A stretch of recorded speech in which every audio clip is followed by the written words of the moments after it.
తెలంగాణ అభివృద్ధి కేవలం బీజేపీతోనే సాధ్యమని నాగర్ కర్నూలు ఎంపీ అభ్యర్థి ప్రసాద్ అన్నారు. ఆర్వో కార్యాలయంలో భరత్ ప్రసాద్ తన నామినేషన్ దాఖలు చేశారు.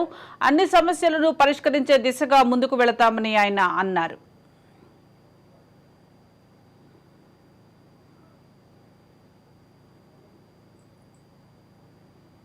మాత్రమే కావాలి.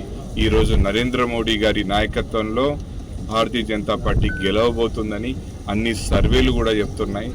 లోకల్గా ఉండే ఇష్యూస్ని రిజాల్వ్ చేయాలన్నా, ఇందాక నాన్నగారు చెప్పినట్టు నేషనల్ హైవేస్ కావాలన్నా, టెంపుల్స్ అభివృద్ధి చెందించాలన్నా, మహిళలకు ఉపాధి కల్పించాలన్నా, railway line Dornakal to Gadwal railway line through Kalwakurthy, Nagar Kurnool, Wanaparthy కావాలన్నా కూడా మనం ఈరోజు భారతీయ జనతా పార్టీని గెలిపించుకోవాల్సిన అవసరం.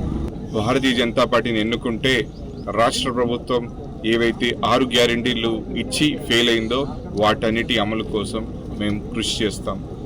అదేవిధంగా భారతీయ జనతా పార్టీ భారతదేశంలో వచ్చే 5 సంవత్సరాలలో ఫ్రీ బియ్యం ఇస్తానని కూడా చెప్పింది. 10 కోట్ల మహిళలకు ఉపాధి అవకాశాలు కల్పిస్తారని చెప్పింది.